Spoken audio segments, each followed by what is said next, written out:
Hackers are getting more and more sophisticated each and every year. And if you're not careful, they're going to give you a miserable time on the internet. Are you doing everything you can to protect yourself online? NordVPN software allows me to safely browse the internet without being traced. NordVPN is now more than just a VPN provider. They have introduced threat protection, giving you even more comprehensive security against cyber threats. It blocks trackers, it stops malicious ads, and it steers you away from harmful websites and files. Enjoy a safer and more private internet. NordVPN will continue to hide your location, encrypt your data, and one account you sign up for can secure 6 devices. You can sign up to NordVPN now risk-free on a 2-year plan plus 4 months free. Just go to nordvpn.com/football terrace and give yourself real peace of mind when online. What we can even do is give you a 30-day money-back guarantee. So get yourself signed up now and enjoy the rest of the NordVPN Top 6 show.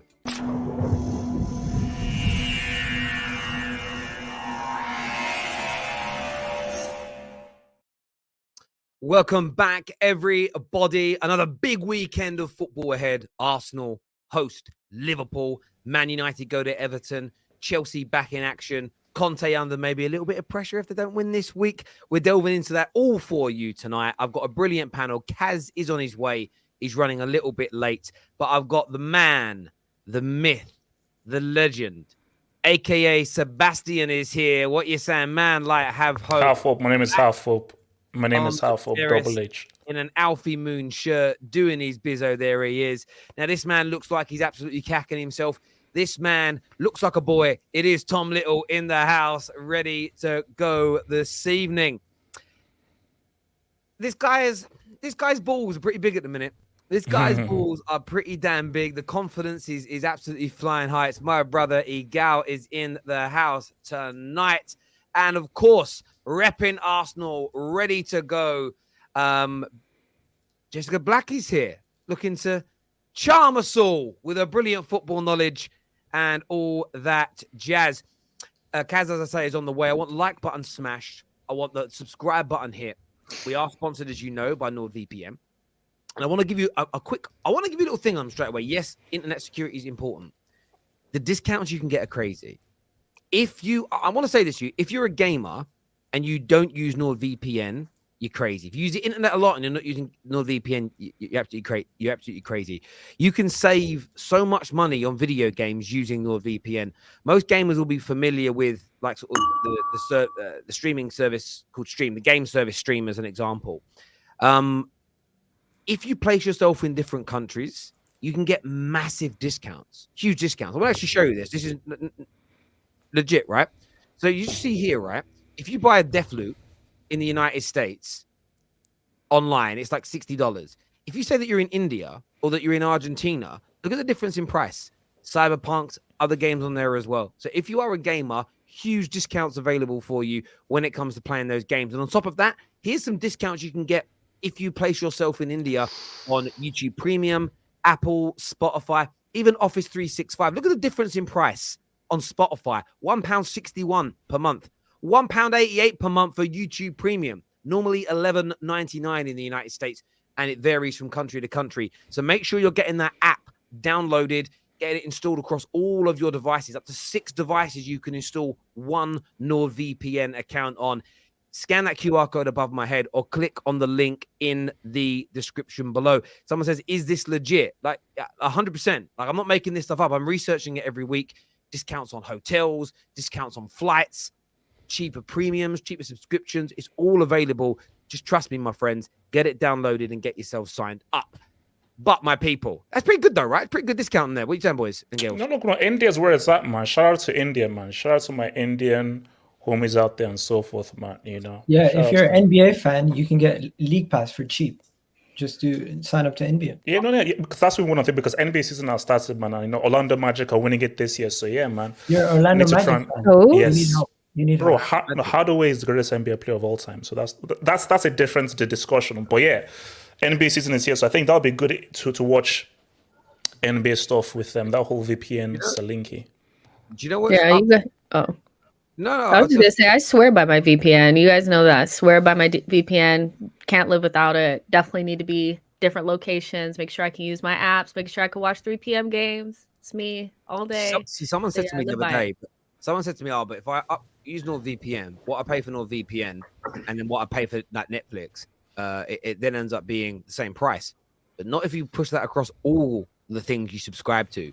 So for me, the other day, I signed up to something called Hotstar, which is essentially India's version of Disney. Disney own it, but it's based in India.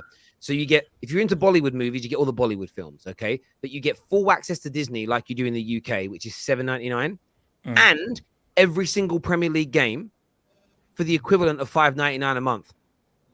So imagine every Premier League game, including 3 o'clock ones, and all the Disney stuff you do for $5.99.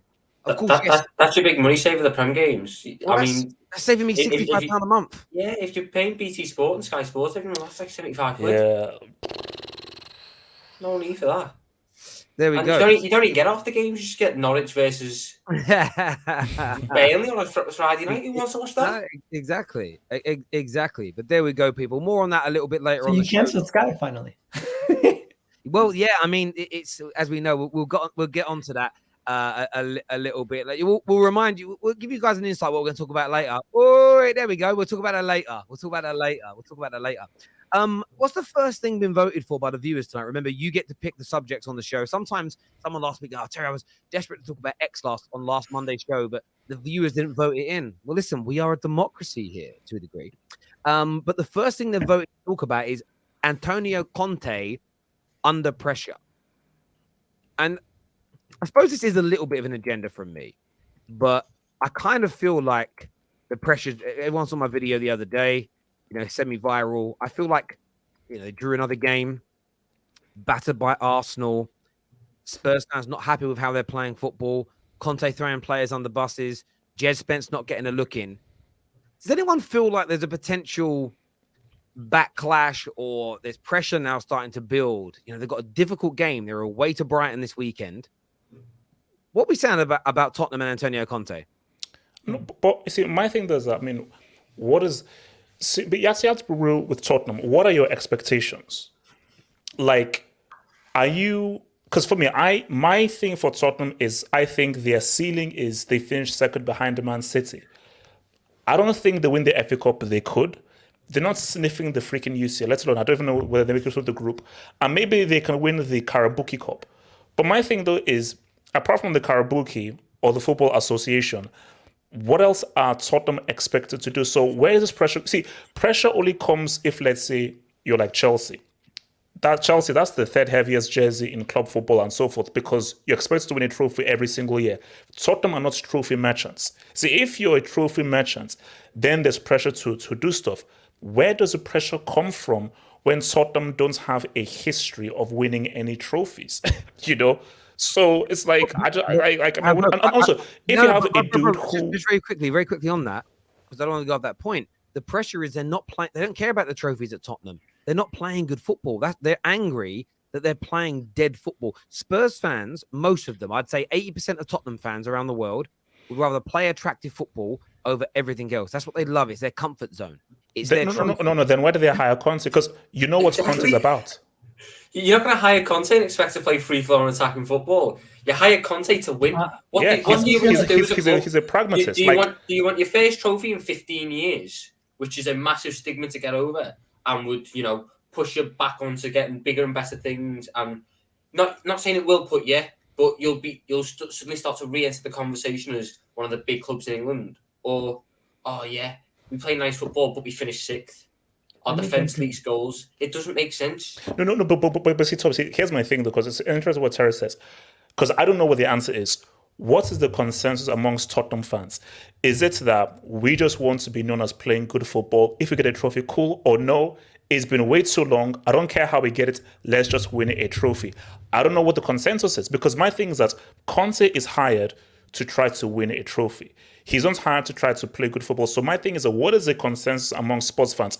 I would hope is, bro, we have a stadium that looks like a nuclear warhead. that's the most modern stadium in club football right now.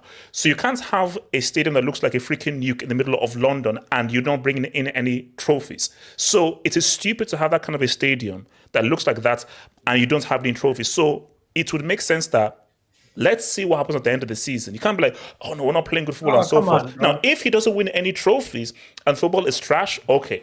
But we're not even halfway through the season. Bro, stop it. Let's call a spade a spade. They lost the North London derby. They see themselves on the brink of potentially getting knocked out of the Champions League if they lose a couple more games. The writing's on the wall. The only thing that they had was Antonio Conte came in mid-season, turned them around, and they felt like they had somewhere to go. And if this season ends the same as it always does, which is they win nothing, they get knocked out of the Champions League either in the group stages or in the knockout rounds, and they don't achieve anything after spending the money that they spent for the first time, spending that type of money in a long time, I genuinely don't think they're going to turn on Conte. I think they're going to just push it on Levy. They're going to continue to push it on Levy because Antonio Conte to them at this moment in time for Tottenham fans is the only thing they can hold on to. They don't have no other.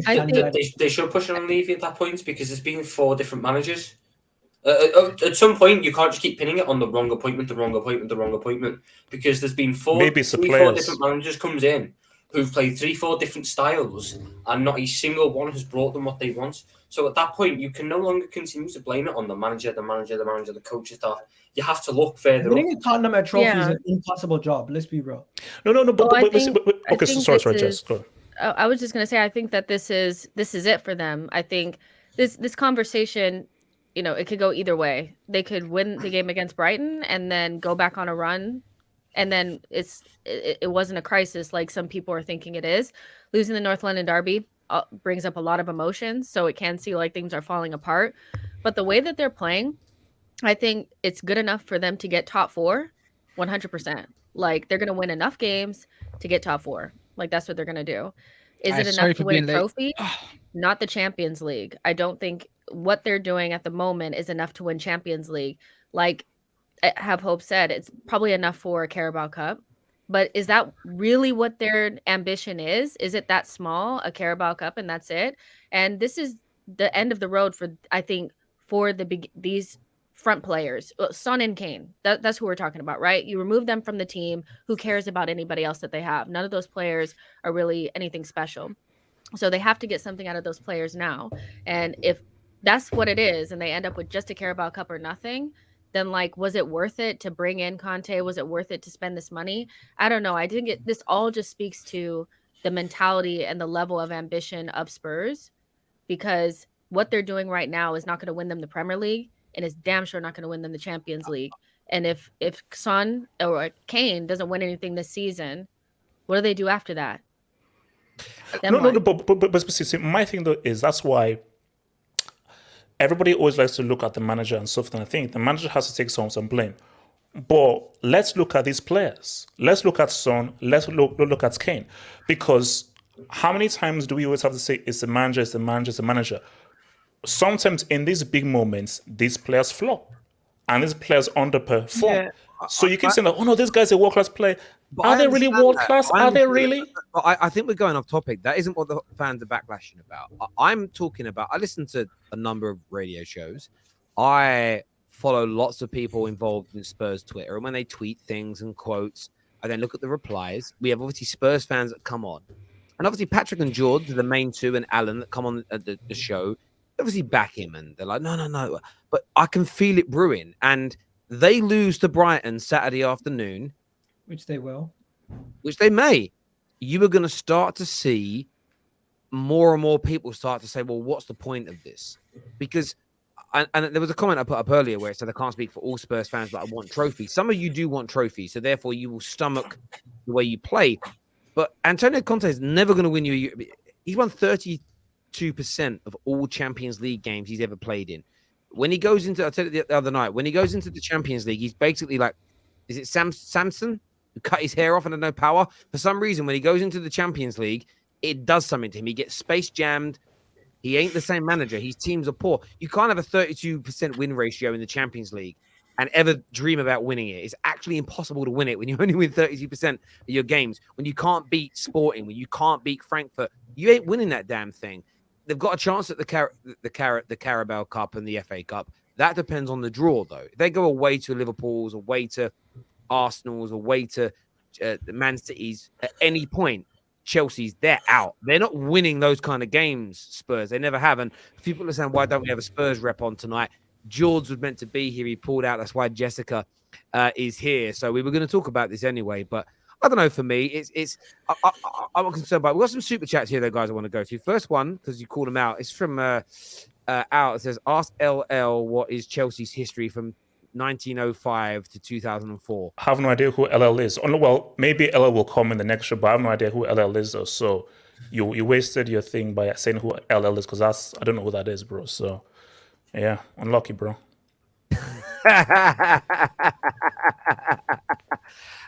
Tell HH the new face of football is Haaland. Was born in the UK. That actually will upset you the most. For me, I'm claiming him as English, even if you don't want to play for us. He is English. I believe you are where you're born. And that's it for me. The Earl of Norway, man. I hate to say it. Chelsea before 2004 were very successful. Just go check it. League Cups, FA Cups, Cup, Zola. Yeah, respect your boy. Yeah. Thank you. They done quite a bit. I get that. D here says that these Spurs fans are fried. Conte isn't a long-term manager. An average squad with their 2 stars aging. As a Gooner, at least we can see what Arteta is building, and you can see a future. I think that's a fair point there. Steve is a Chelsea fan. We're going to come back to your comment later when maybe we're talking Chelsea on the show. But yeah, it's going to be. How do we all see the game going? Brighton, Tottenham, on the South Coast. 5 p.m. kickoff. What are you saying, Tom Little? We haven't heard from you much yet. What are you saying, young Tommy? Little Tommy. Emerson's suspended, isn't he? So they might do all right. I was going to say Trossard versus Emerson is going to be a bloodbath, but no. Emerson managed to do the good thing and get suspended for 3 games.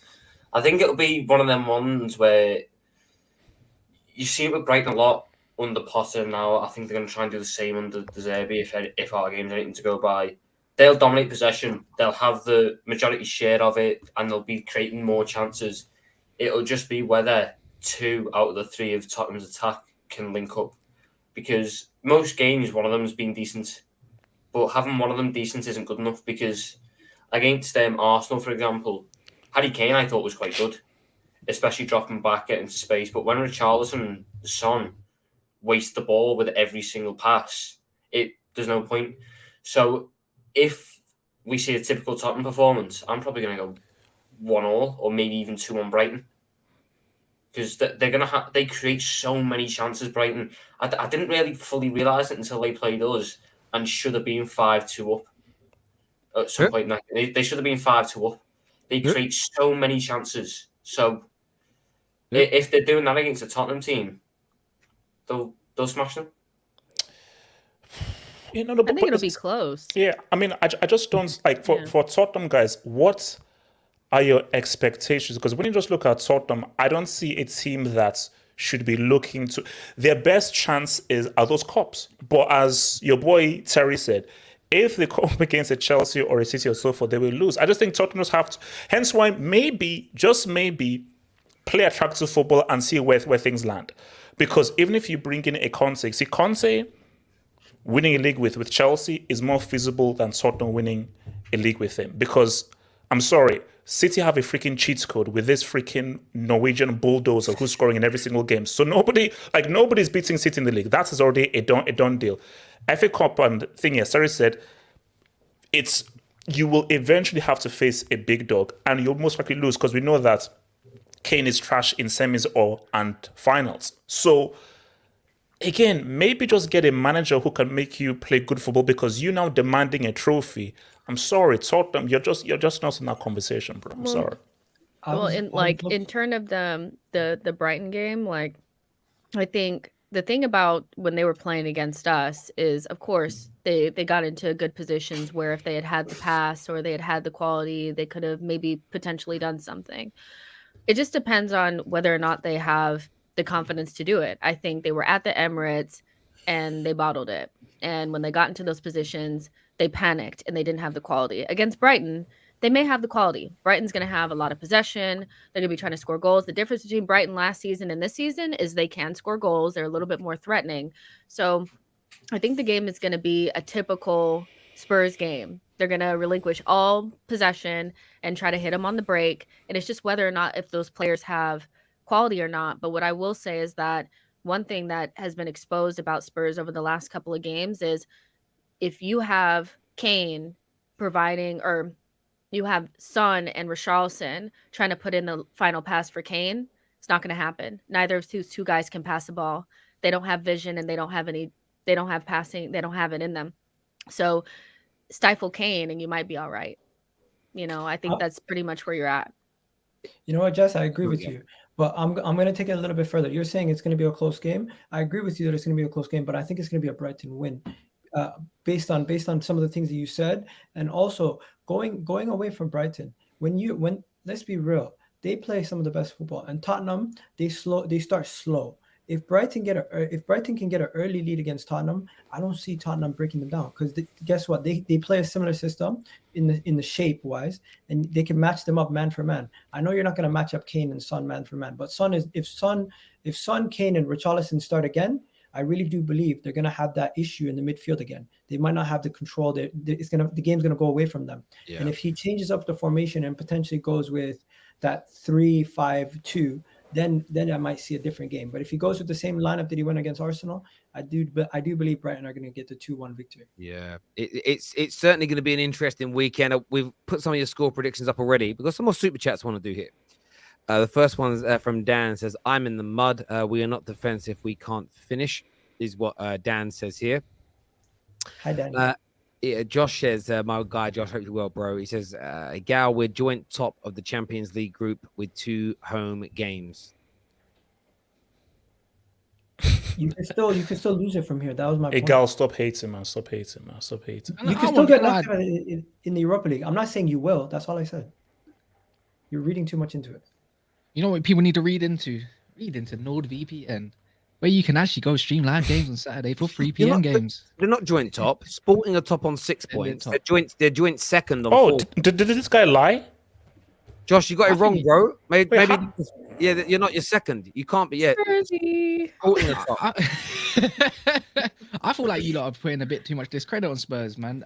They went to Sporting, lost away. Conte's not good he ain't got not much credit in the bank when it comes to Champions League football. But when also it comes to the league, they went to Arsenal. They lost where they haven't exactly. My super chat was wrong. What's your point? And another one. Who, me? Yeah. No, I'm laughing at the super chat because you realize you got it wrong. It's funny. Yeah, you thought Jess was laughing with you, innit, gal? Plop on that one. I'm confused. No, I wasn't laughing at you. Arsenal went to Emirates. They lost where they haven't won in time. So let's write that off.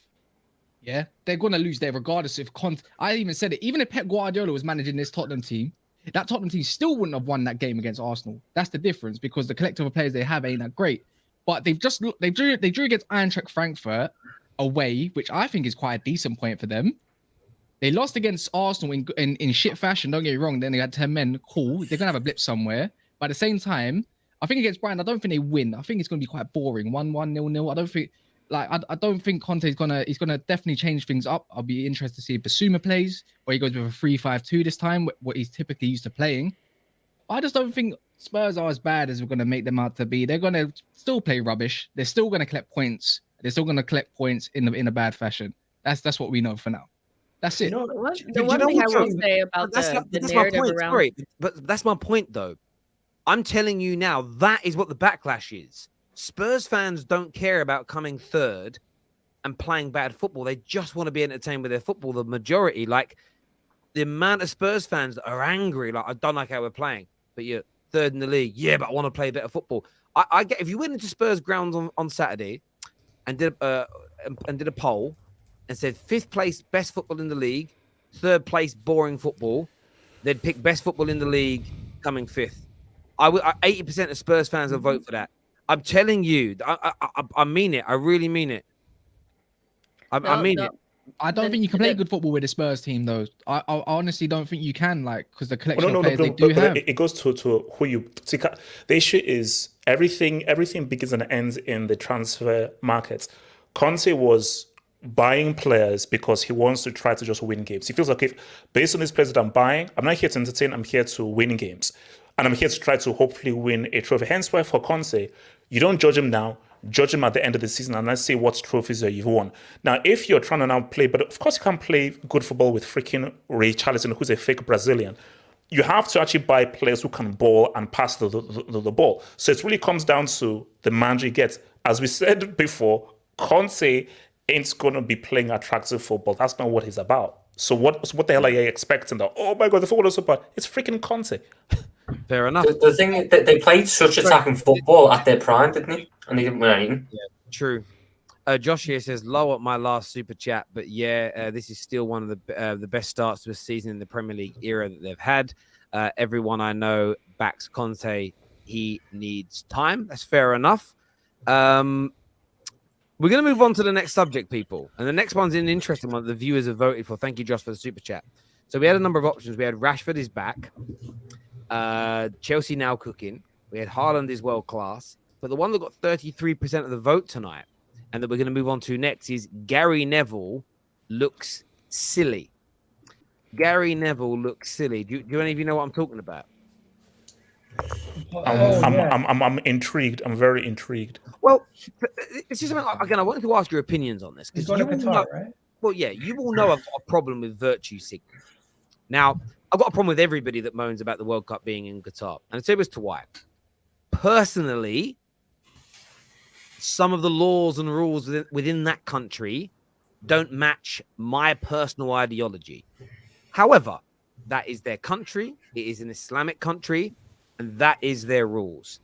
And if you want to go there and participate in that country, go on holiday there, watch the World Cup, work there, they're the rules that are set. The same as if somebody's born in Qatar and they want to come into England, they know that there are certain rules and regulations and things that people can do here that they're not allowed to say anything about. That's our way, right? And you've got to kind of respect that to a degree. But my biggest problem are virtue signalers. My biggest problem are people that will be like, it's a disgrace that Qatar have got the World Cup, but then take a job to go there and work there and report on it. I've got a problem with people that moan about capitalism whilst buying iPhones. I've got a problem with people that do anything along those lines. They participate and earn money from the people, groups, businesses, countries that they condemn all the time.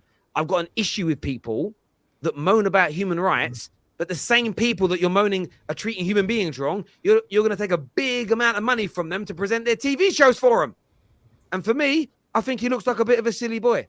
To me, he looks like a little bit of a Tory. For me, like 99.9% of people online that pretend to look good, he's a fraud.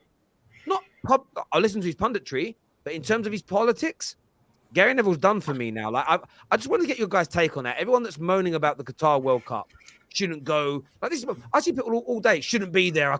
It's a disgrace.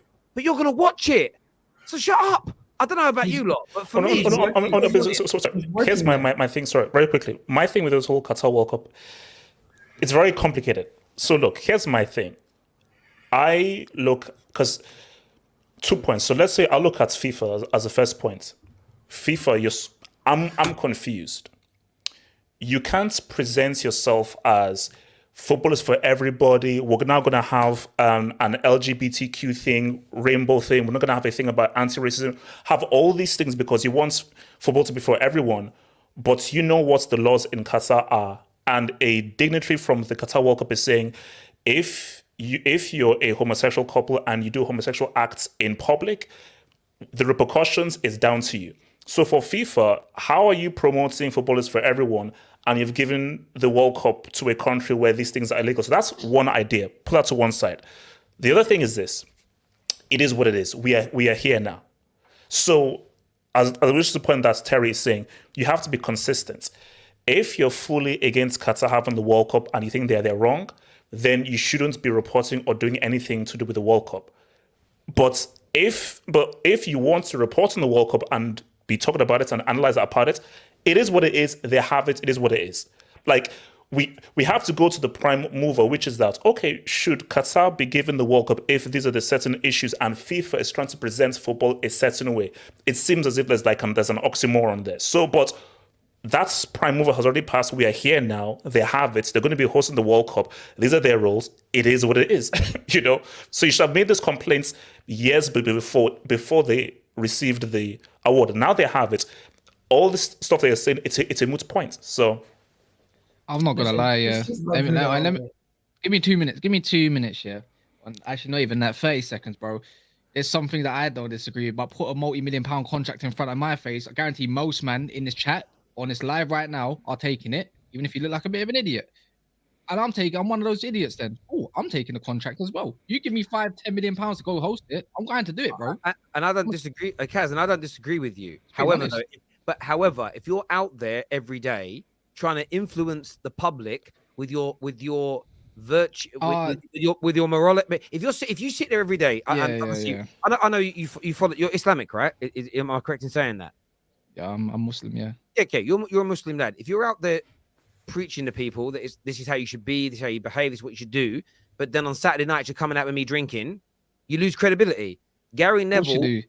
exactly. So I think Neville. I know what your point is, but the point is for Neville, he does look like an idiot because he's trying to stick his nose into too many different politics and too many different things when he should just stick to football. And I'm the same. I look at it this way. The reason I haven't condemned the World Cup being in Qatar is I'm making content about it. So I would look an idiot to say it's wrong and it's disgusting, and then to make content about it. And someone said in the comments, bro.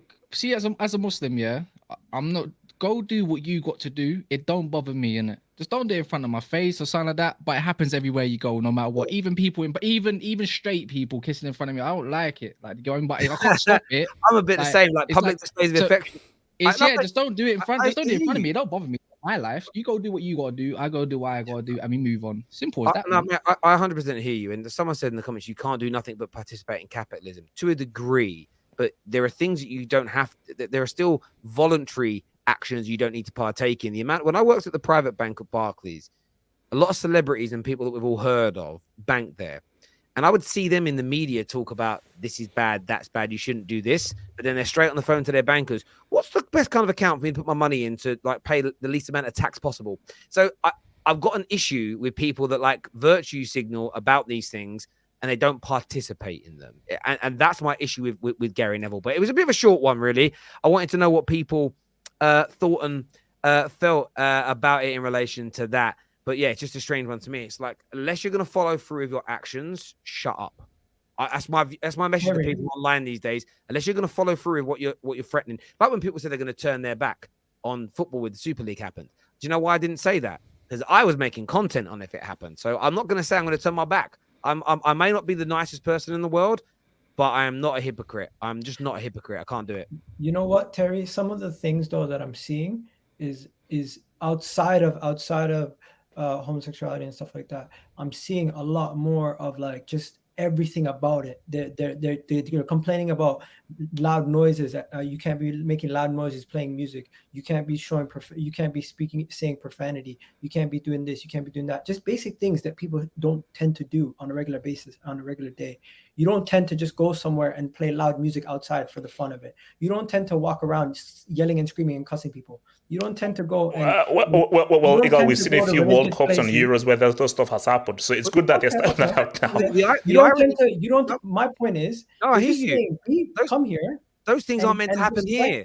Respect the place that you're visiting. Respect the place you're going. If you're going to someone's home, or you're going to someone's country, or you're going to someone else's place, just respect it. That's all I say. I'm not saying go there and don't be yourself. Be yourself. Do what you want to do, but just don't disrespect the country that you're visiting, and don't disrespect the people that you're visiting, because I feel like the morality thing and the fact that people are saying, oh, I'm better than you, or I know better than you, or it shouldn't even be there because you have these ways of thinking. If the World Cup is truly for everybody, then everyone should be able to have a fair chance to host it.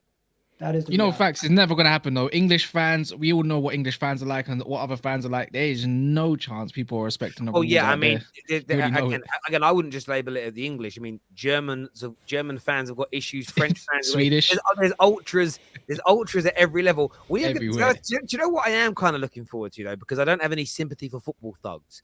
There are going to be like you might get a drunk couple that do something in public. I'm not talking extreme do things that end up getting. This is the crazy part about it.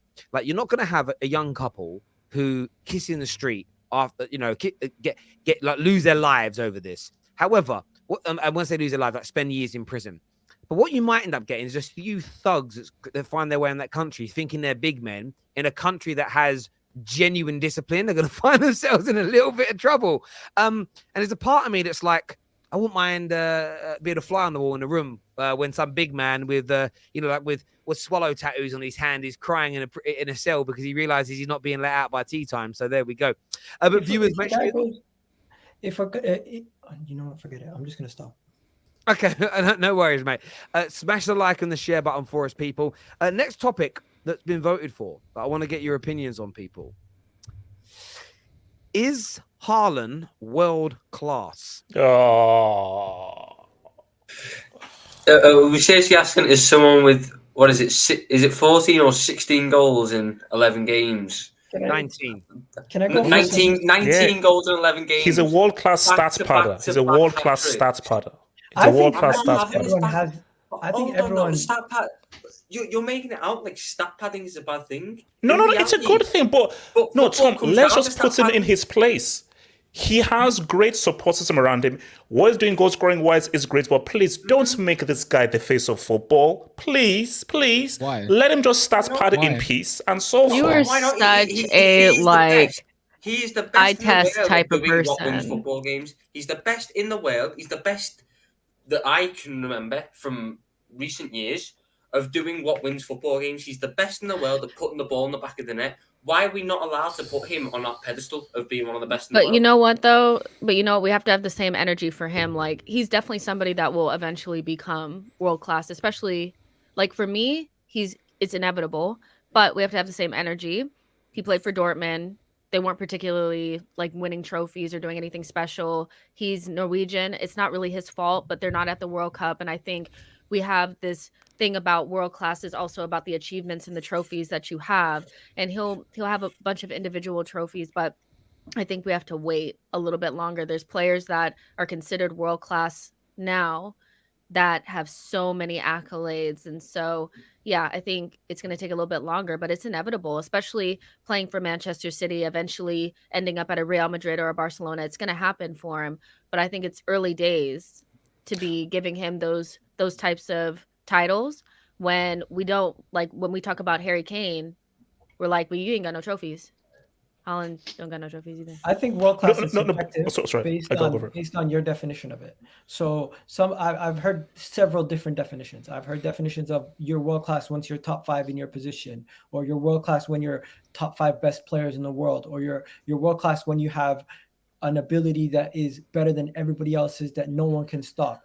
In my opinion, Haaland is not on the cusp of being world class. He's already considered world class based on the fact that he's producing at a world class level. Your production is also something else that people judge on a world class level. What do you mean? When it comes to his position, I don't think you can name more than 5 people. I don't think you can name more than 5 people better than him in his position at this moment in time. You can't name one person best than him in his position. He's the best in the world. He's the best at, if you're the best at, you're the best. Name me number. One sec. H. Let me wrap up. Go on. Let me wrap up. I didn't. But you talk slow, though, I can't lie. With everything coming up together, not only is he world class, but you could potentially say he's generational, because the fact is he's going to be doing this for the next 10 to 5 years. So you're Nostradamus, so you know that he'll be doing this for the next 10 years. Bro, Egal, we don't know what the future is. No, we can give him his props now. And 100%, what he's doing goal scoring wise, it's amazing. But we cannot just assume that he will maintain this all the way through. Haaland, I give him all the props in the world. But greater challenges lie ahead. When we now get to a semi, when we now get to a final, when we now get to bigger, tougher games, not freaking Copenhagen, or these guys that don't know how to freaking defend, let's now see what happens when the stuff gets tougher. People are so reactionary. Okay, fine. I'll give you your world class now for the stats metrics right now. But when it now comes to that real tough box office, let's see if he shows up when it becomes a lot more difficult. Then he'll deserve the tag. Hey, just real quick. Do you think would you say Haaland's the best striker in the world at the minute? The best striker in the world. Mm-hmm. Number 9. Yeah, I mean, okay, goal scoring. Yes. Yeah, but Tom, you can't ask me that. That question doesn't make sense. He just did. What do you mean? What do you mean? No, Tom. A better question is, has Haaland showed up when it's become big time Harry money Kane. time? That's That's Harry a better Kane. question.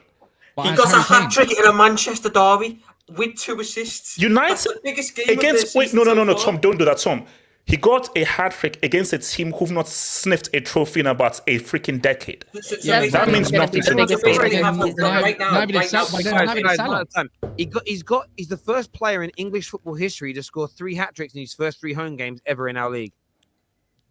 He's got 134 goals in like 129 games, and that's He including got 3 Dortmund hat tricks in twice. 8 games in the Premier League, bro. He has 28 I guess- UCL goals in 22 games. That's the big stage, and he's done it there. Okay, so I guess my question is he the exemption? Because we always talk about this, like when you want to classify somebody as stop. What are you doing? When you want to classify somebody as world class, elite, whatever, the best that ever did it, the GOAT, whatever. We always say that you need to set parameters. That's something that Terry always says, but there's always exceptions to the rule. So basically, are we saying that because he's been at such a level for so long and he's scoring at such a rate that we've never seen before, he actually doesn't need a World Cup, a Champions League, a Premier League title? Oh no, next? just he needs a UCL. He needs a UCL. No, don't do that. Don't do wait, that. wait, Guys, wait. guys, 20 have hope. Have hope's right.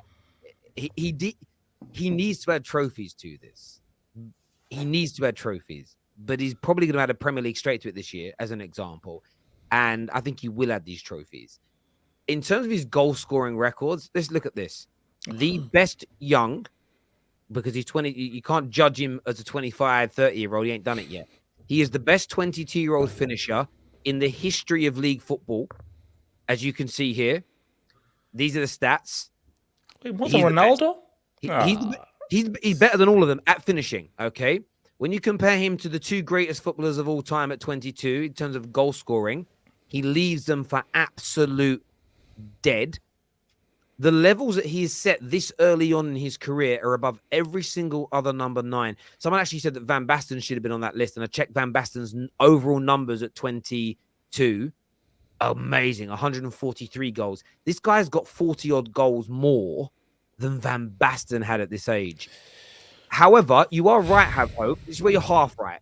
He does need to add those trophies because in terms of creating greatness, doing it in those finals, I think he needs to add that. I mean, he went for his whole career and didn't win anything. I'd put him in the same category to a degree as Harry Kane. He has to add those trophies as an example. But we all know, barring injury, he's going to do that. He's going to spend the next 3 to 4 years at City and win trophies. If he leaves City, he's going Real Madrid. They always win trophies. This guy is a phenom. And what I will say is, forget world class for a minute. This guy has set up a base to become the greatest striker in the history of football ever. The greatest striker. Sorry. Every footballer I've ever heard talk has say that scoring goals is the hardest skill in football. Harder than you may look like. No, it's not. Well, the footballers that play say it, all of them. So I'm going to agree with them over you. Scoring goals is the hardest thing. No, so sorry. Okay, what is harder? Scoring a tap in or dribbling past 3 players and putting the ball in the top corner? What's harder? Wait, whoa. No. That's It's a simple question. Hold on. Can Go I on. just say this really quick? Terry says this all the time. I think this is the best point, like in terms of Haaland and try to decipher whether or not a tap in is easy or not. If it were easy, everybody would do it. Everybody would have the same amount of goals as him. It would be easy. So even if he is doing that, there's obviously something with his movement and the fact that there's some of these tap-ins that he does that players that are 5'9", just they can't reach the ball. Like physically, he's superior than a lot of other players, but his movement is also a skill. Do you not consider movement a skill, or do you just think he just arrived there somehow? No, just no. I agree. No, it is a skill. Right. So let me just add on from Jess as well to answer your point. Yes, if you compared a tap in, so finding space at the back post and tapping the ball in, to a dribbling past 3 players and put it in the top corner, we're comparing 1 goal versus 1 goal.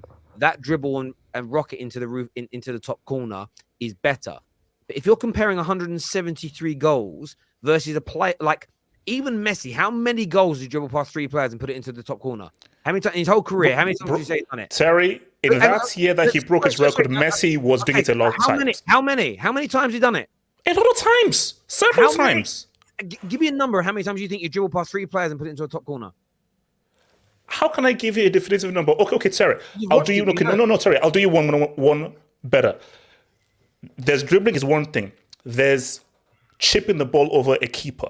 There is scoring from 40 yards out. Like, there are different qualities. I'm going to get angry. I'm sorry to do it. You're not listening to my point. Maybe it's me. Maybe I'm stupid. I'm not explaining it right. There's loads of qualities, and I get chipping the goal. Eric Cantona scored one of the greatest chips ever. He did it once in his career. Messi, by the way, I'm using Messi as a yardstick because he probably has dribbled past more players and put it into the roof of the net more than anybody else. But like, I saw Hazard score 3 or 4 goals in his career where the man twined up a team and put the ball in the back of the net, and it was amazing. But that's 4 or 5 times in an entire career. I saw David Ginola once score a great goal where he dribbled past the whole defense and put it in the net. He did it once. Scoring 60, 70, 80 goals a season is a harder skill than dribbling past 3 players once and putting it in the roof of the net. Messi is a bit of an alien, so he's done it more than everybody else. And by the way, no one's ever going to say Haaland's better than Messi, right? And the reason Messi was regarded as an alien is because he did those amazing goals so regularly. But when you actually go back through just play Premier League history and look at all those players that you would say Bergkamp's more skillful, all these players are more skillful, but they weren't creating and scoring as many goals as him. None of them had the vision, the timing, the spatial awareness that Haaland's got. The reason you don't recognize it, Have Hope, is because you don't see it as a tangible skill. It's almost like an invisible skill to have. But he's so good at it, he scores goals that no one else in the Premier League. No. Let me be clear here. Hang on a minute. They don't see the openings. They don't see the space. His skill is so unique. 99.9% of all footballers ever have never had this skill. Loads of players can dribble. Loads of players can trip. Loads of players can score free kicks. Very few ever in football can do what he does. No. Basically, let me be very clear here. I do not want to diminish Haaland's skill because, again, that would just be stupid and that would just show my lack of football knowledge. 100%. This guy's off-the-ball movements is a amazing mental football skill to have. Timing is a great skill to have. So when I say tapping, look, I'm just using that just to be funny. But yeah, to get to that tapping, a lot of work needs to happen to get to that tapping. That tapping is the end goal. But with the work you need to do in terms of timing, anticipation, reading the game, and your timing of making the run, that is very key. So 100%, this guy's goal scoring qualities are 100% amazing. All I'm just saying is what he's going to be is going to be similar to Gerd Müller. Gerd Müller, bro, that guy, before Lewandowski broke before Messi broke the calendar year record, Gerd Müller held that record. But nobody is putting Gerd Müller or Haaland in a Maradona, Messi, Real Ronaldo conversation. So I think that let's put Haaland in his place. He's a great goal scorer. That's the pigeonhole he's in. But not making the face of football. Let's just relax with the praise guys getting. I'm sorry, but no one said that. I said I think he could become the greatest striker of all time. Messi, Maradona, none of these guys are considered number 9 strikers. So what you're doing is you're moving it into a different argument. It's like saying he's never going to be as good a centre back as John Terry. That wasn't my question. He's never going to be as good a goalkeeper as David Seaman. Okay, can I just ask one question? Really quickly. One question. So if, and this is just a question to the panel and even to everyone. So if you're judging like how good a striker is, do you look merely at the volume of goals or quality of goals? I guarantee. What's your parameter? The volume, because that's the job. Your job is to score goals. If you're not scoring goals, then there's an issue. I don't care if you score 10 worldies a season. I'm taking the one who scores 30 tap-ins a season because they'll win you more games. So that means Gerd Müller is a better striker than R9. But it's also about the frequency. We're waiting for that. 1 second. Just an egal, please. All I was gonna say is that, like, I get what you're saying. If there's 2 strikers that score the same amount of goals, and one is doing like world-class type goals, and the other one is doing tap-ins, I get that. But he's outscoring at a rate that you have to notice him. So even if they're tap-ins, it's almost like 5 of his tap-ins are worth a worldie. You know. Let me put this straight as well. Haaland, is on course to scoring more goals than your striker GOAT Drogba. That's how quick in the space of 2 seasons. Yeah, but Drogba scored the most clutch goal of all time in the UCL finals. The thing why he doesn't need a Champions League. What about Zlatan Ibrahimovic? Didn't win the World Cup.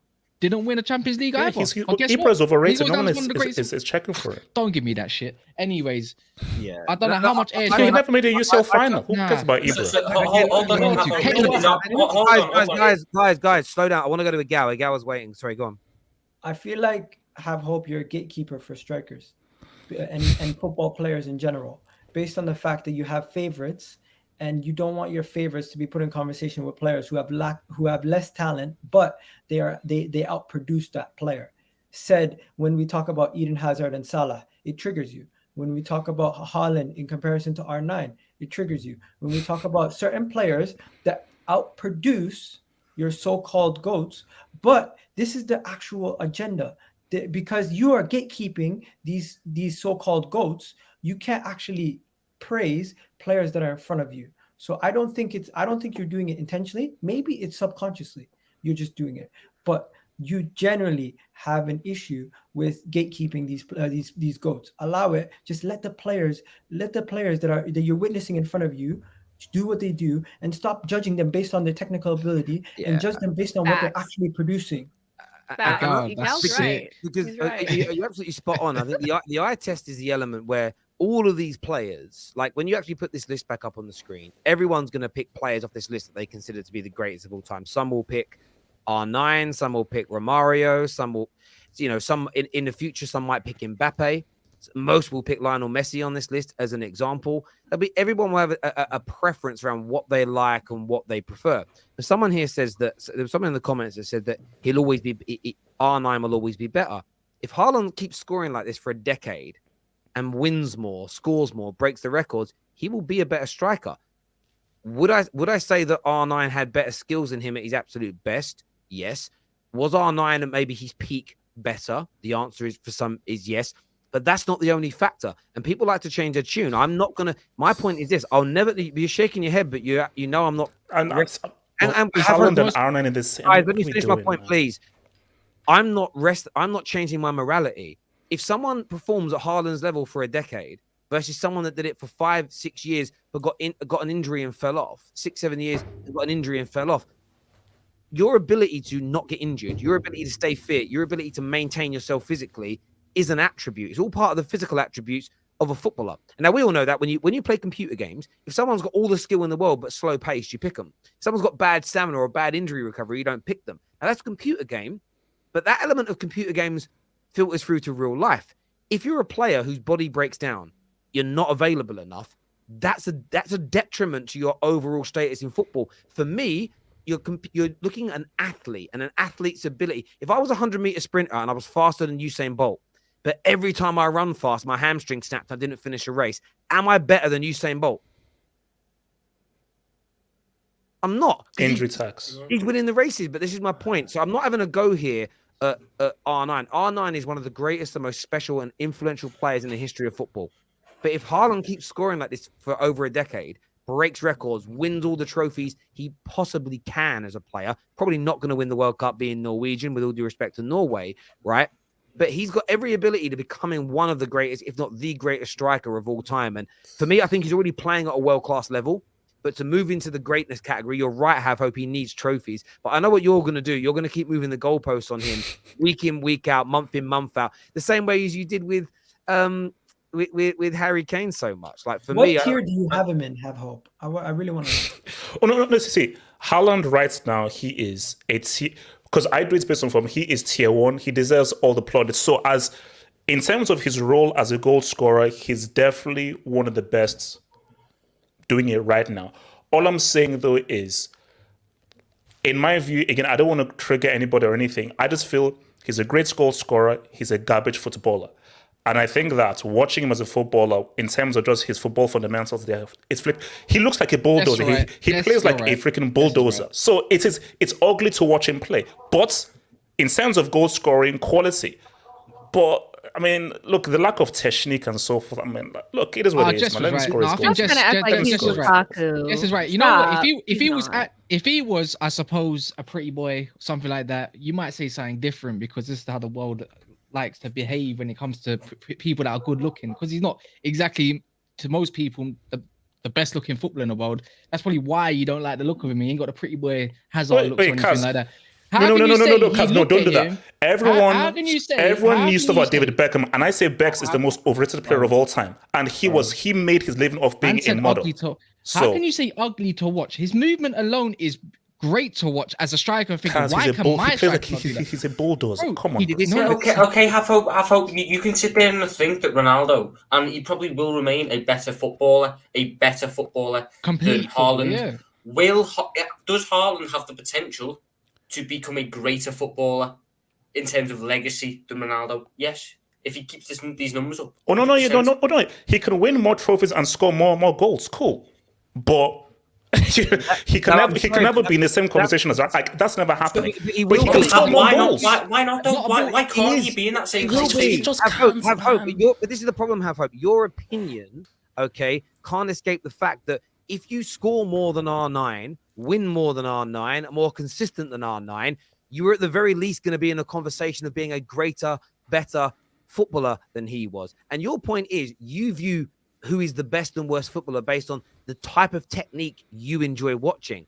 But you have to be more subjective. You have to be subjective in some areas and objective in others, because you may like a player. I mean, there's loads of people that fawn over St. Maximin because of how he plays football. Now, I'm not putting him on anywhere near the GOAT conversation, but people fawn over it. For me, give me someone that's half as good technically, that creates and scores more. They're better footballers. How you look is one part of it. At the end of the day, if you look great, but you're not scoring goals at the same rate as someone that looks a little worse than you. And by the way, Haaland is good technically. If you saw the passes for his assists the other day, especially the goal on his left foot from the edge of the box, and he's going to get better at that. Is he ever going to have the skills of a Messi, the dribbling ability of an Eden Hazard? No, but that isn't what defines a good footballer. This isn't F2. That's I mean, facts. they meant He likes Terrace. his facts. Wait, didn't he Like leave the his ball facts. behind him when he was running with the ball at one point? I think that happened. Like, look, Okay. look, Haaland. No. Let me be clear. Goal scoring wise, what Haaland is doing is amazing. So the amount of hat tricks he's scoring. So let me not be here to just try to be, do this for clicks. No, what Haaland is doing, goal scoring wise, is stupid. It is revolutionary. And I am of the mindset of like, whoa, because I thought that now Messi's calendar year record or Cristiano's Champions League record would never be broken. But when Terrace pulled up that list of how many goals you've scored by the age of 22 and how far ahead he's than Messi, it's crazy. But again, we don't know about injuries or whether this guy will somehow hit a brick wall. But if he continues at this rate, this guy's going to score loads of goals. I just think that personally, for me, looking at what has been said on Twitter, I would prefer someone like a Vinicius Jr. being the face of football than this bulldozer. That's all I'm saying. But goal scoring wise, he's freaking amazing. And I hear you on that. Let's go to some of these super chats that are coming in. One guy here says the football knowledge on here is atrocious. No, what you mean is the opinions you don't like are atrocious. The football knowledge is still good. It's just a difference of opinion. Yeah. Let's go through some of these. Spurs will play like United. Bad football, lucky results. Thank you, Anthony. Conte is one of the best Spurs could get. He performed everywhere he's been and won trophies. At least give him until January. I think they should give him forever, but trust me, it's coming. I think Sky are asking him to do this about Qatar. He's also working directly for beIN Sports, so he is taking money from them. The issue isn't Sharia law. It's the migrant workers dead and them straight up denying it. Listen, I'm not suggesting that there aren't issues. You're missing my point. I'm suggesting if you moan about them and say it's wrong, you then shouldn't take payment from the same people to go and work there. That's unless you're taking payment to go and work there to improve working conditions. Like for me, that's my issue. It isn't that there's problems. I know there are, but it's saying that there's problems and it's a disgrace, and then taking payment to go and work there and have a good time and party. That's my issue. No one is putting him in the all-time debate. It's too early, but that wasn't the question. And equally, I said strikers, not footballers. So why are we talking about finals and trophies? But he is the best player right now. Is what Cancer say. I think most people would put him as the best player in the world right now. A lot of people do. I don't know what that's. He needs trophies, or he's on par with that bum Kane. Is what he already has more trophies than Kane. He's got a PFP Pokal. He does. I think he's won 2 league titles as well. Yeah, he's got some Austrian League championships to answer as well. I'm counting them, bro. I'm counting them Austrian leagues, bro.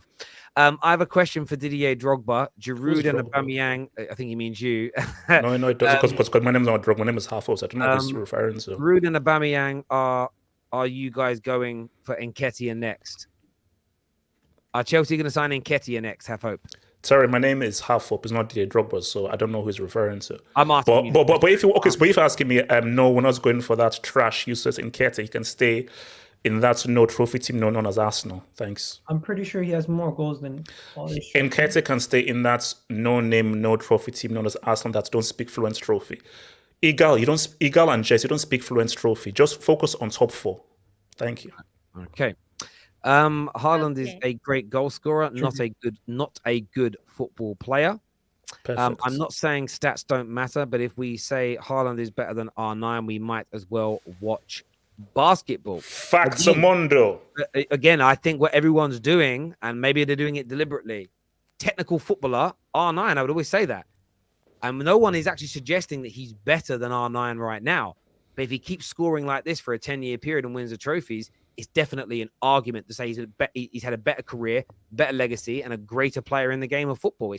And again, what people will do is they will then bend and choose what they consider to be great. Like, I've seen people do it. They'll talk about goals, assists, trophies, what count when the person they're advocating for has got that. And then when it's a player, when it's a different 2 players on the agenda, like, oh crap, I've put myself in a corner now because my guy's going to lose out. But there we go. Let me ask you a question. I find that basketball remark disrespectful because in sports, all sports, we look at accolades, we look at statistics, we look at eye test, we look at everything. But since when is football the only sport where eye test is weighed more than every other accolade you make? So then why win all these trophies? Why try to get all the goals? Well, you know why it is, because when you just rely on the eye test, it stops you from being able to be wrong because there's no facts to back up eye tests. Yeah, and the only facts that back up an eye test, stats. No. Hold on, sorry, don't do that. Eye test works. Again, very brief with the whole basketball thing. Like, most people will say that Allen Iverson is a better player than Robert Horry, but Robert Horry has more titles than him. So people will say from the eye test, Allen Iverson is one of the best, but he doesn't have the title. So eye test still works, bro. It still works. I hear you. Guys, I've got to get through these. We're running out of time. Sorry. LL is a World Cup merchant, is what Al's got to say here. C says, hey, H, I wouldn't mind bringing that garbage player to the bridge. Also, Benzema still exists after this season. Haaland will be top striker, period, is what CC's got to say. Have Hope is a A-tier content creator. YouTube how goat. sweet. Thank you, man. Thank you, bro. Problem with eye test is that football is about winning, not entertainment. Entertainment is a bonus. Have Hope just doesn't want his goats overtaken. So he runs narratives. This is what's wrong with football now. It's not about the beautiful game. It's about stats. Haaland's great goal scorer, not a great footballer. Yeah, I mean, I think it is about entertainment. It is about the beautiful game. It's about winning all at the same time. But if you ask the elite footballers, would you rather have been regarded as the greatest footballer or win them trophies? I'd say most would be like, if you ask Ronaldo now, you can get rid of 2 Champions Leagues, but you get 5 more Ballon d'Ors. I think he keeps the Champions Leagues, personally. That's it. That's what you'd say. The British Cafu is waffling. Huh? I don't know what that means. Yeah, I have no idea what that means. You spelled Caillou wrong. Terry, I just finished my essay. Are you scared? Not of you, bro, but there we go. What the hell? Terry, Haaland wouldn't score half his goals if he wasn't 6'4", pace and power. Oh, here we go. You guys, stop. I hate this. What does that mean? So if he wasn't, if Lionel Messi was 6'4", he wouldn't have been as good because he wouldn't have had that low center of gravity. Well, if Mbappe wasn't as fast as he is, then we can't Smoky settings, man. Smoky settings. Now. Honestly, if my mom and dad were rich, I wouldn't be on YouTube right now. It's just crazy. By the way, if Michael Jordan was 5'2" like KJ, he wouldn't be Michael Jordan. Come on now. Come on now. Crazy. His goal scoring is making a mockery of the game. Yeah, KJ did catch some strays there. He did. I'm sorry, but it's the truth. I'm sorry, Smokey, you're a great guy, but come on, bro. The physical attributes are all part of football, my bro. They're all part of football. Have you guys seen that Chelsea are changing their name? Yeah, I think it was a joke going around. That's a joke. Get the hell out of here. No, London Cowboys, I read. That's what I read no, anyway. that's a joke. That's a joke. If Haaland continues at this rate without improving his skills and other attributes on the pitch, he won't be a greater footballer than R9. Wanted to correct the Liverpool guy. If Haaland continues at the rate he's at, the man's set for 1,000+ career goals. I don't get how you can sit there and tell Norwegian me Gerd Tom, there was a guy called Joseph Bacon who scored loads of goals before World War One. No one cares about that freaking dude, bro. So yeah. Well, I think the only thing that puts Haaland at a tier below Messi is that City will still be City without him. Barca are not the same without Lionel Messi. Would they though? That's the big question. Would they? Because I think there's been a major improvement this season because they're actually scoring goals that they were missing last season. The amount of times he's popped up at the back post now.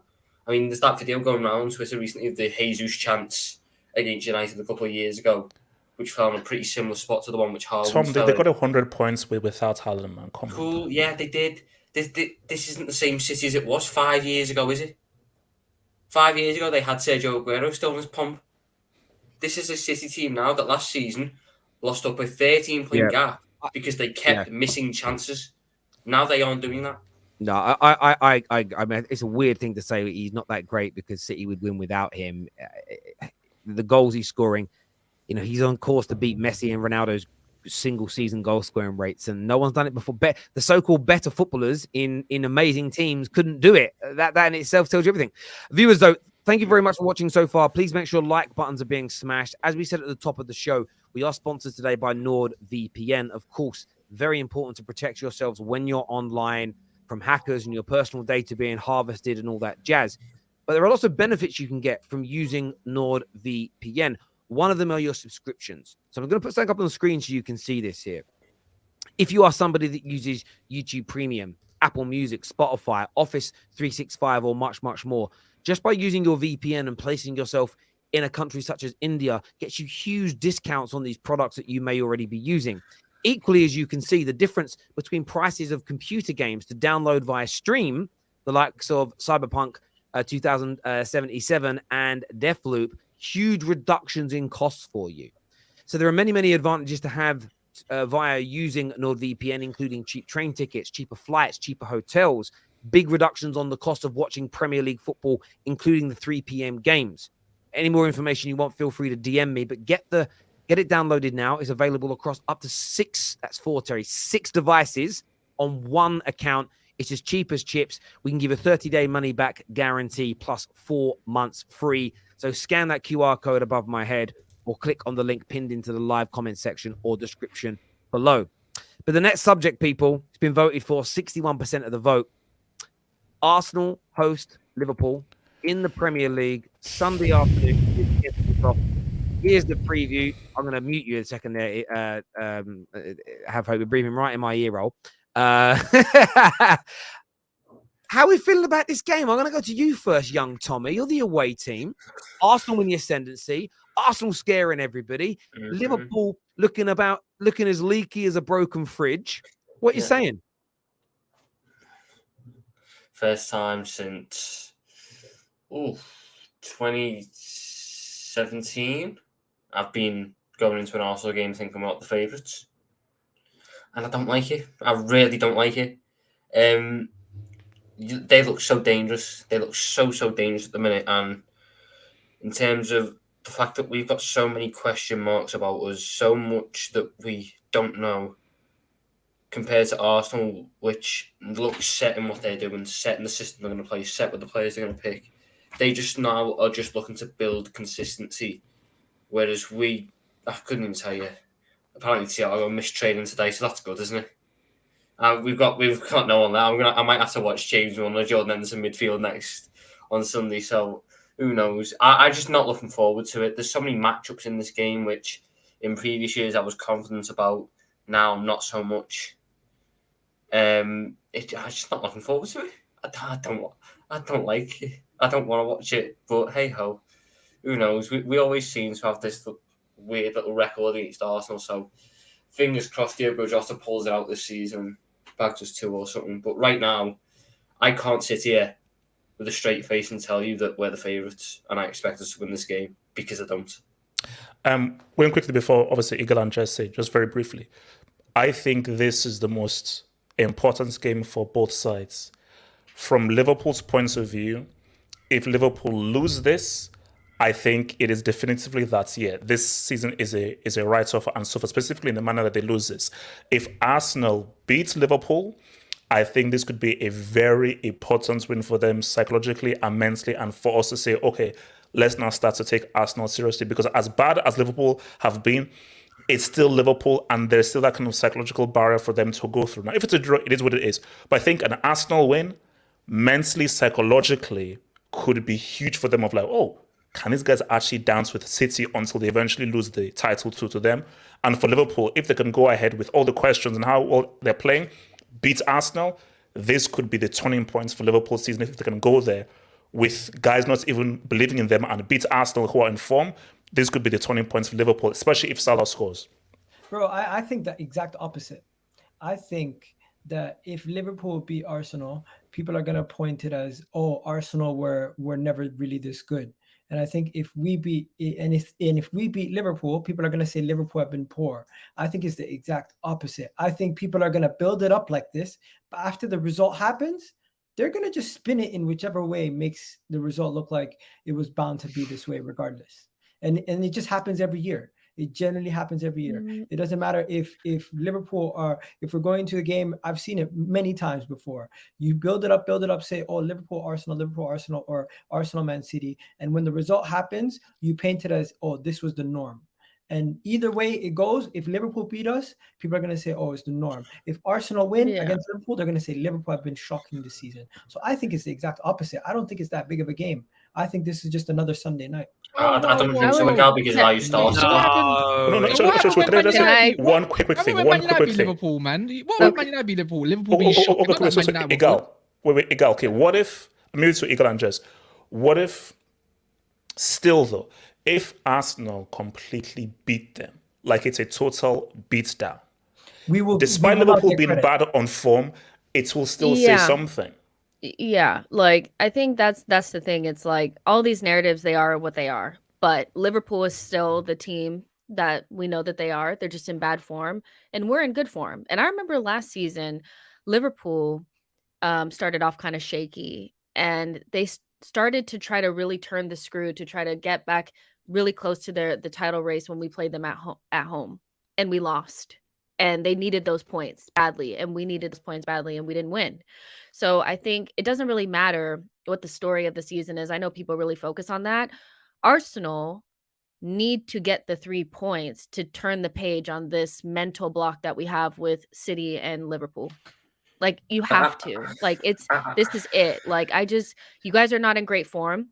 And when we played Man City at home last season, I don't think they played great, and they still walked away with 3 points. It's a mental thing with us. And I think Liverpool, like, it's still the same team, but they have frailties at the back that now that we have a striker, we should be able to take advantage of. We haven't played Liverpool with a proper striker in years, and you've been impenetrable at the back. And so if we're at home and we don't score a goal and we don't win the game, or we don't put in a good performance, it's because we're still mentally have not gotten over being able to beat big teams. It's a massive game for Arsenal from that standpoint. The points and all that, it's early on in the season, but it's important, because if we don't do it now, then have we really turned the page? Because for me, beating Tottenham, that's not beating a big team. We beat Tottenham at least once a year. We beat Man United once a year. We get something from a Chelsea game once a year. It's not about those teams. It's about Liverpool and Man City. Like, this is it. And I expect us to have a really good game and get something out of it. And the last thing I'll say is that the most important part of this game, the most important part of the pitch, is their right and our left. Because it's like our strong sides, and it's also both of our weak sides. So that's where all the battles, like, I think that's going to be the most important part of the game, is who can take advantage of that side, but also not get stripped on the other end. Because we know we have Gabriel on that side, and they have Trent on that side. You know, the only reason I don't like that comparison, the only reason I don't like that comparison to last season is Were we a bit shaky at the start of last season? Yeah, we were. But at the start of last season, at the point we played you, I think we were 3 more match days further on, and we were 3rd. Now we're 10th, and we look an absolute shadow of ourselves to the point where I'm going into this game at the weekend. Last season, I could have told you pre-game 3 days beforehand the team, the tactics, and how it would go. Right now, I can't even tell you the tactics we're going to play, let alone the team. We are in just a complete sort of overhaul that I couldn't tell you how it's going to go. This debate about Martinelli, because it's the 2 big ones, isn't it? Martinelli versus Trent. Who's going to come out on top on that one? And even last season, Martinelli destroyed him in that one. I remember the game at the Emirates in February, I think it was. Martinelli should have scored 1 minimum. He kept having Trent anyway he wants them.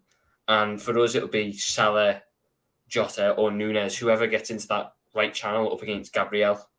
And I don't know also. I don't know if Zinchenko is fit or if it's going to be It'll Tierney probably who be plays. Tierney.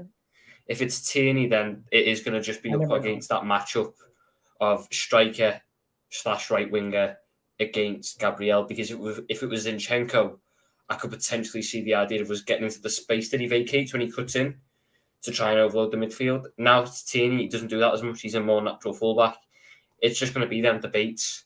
And based off what we've seen this season, Martinelli's winning that one, and we need Gabriel to kick someone in the box to win our one.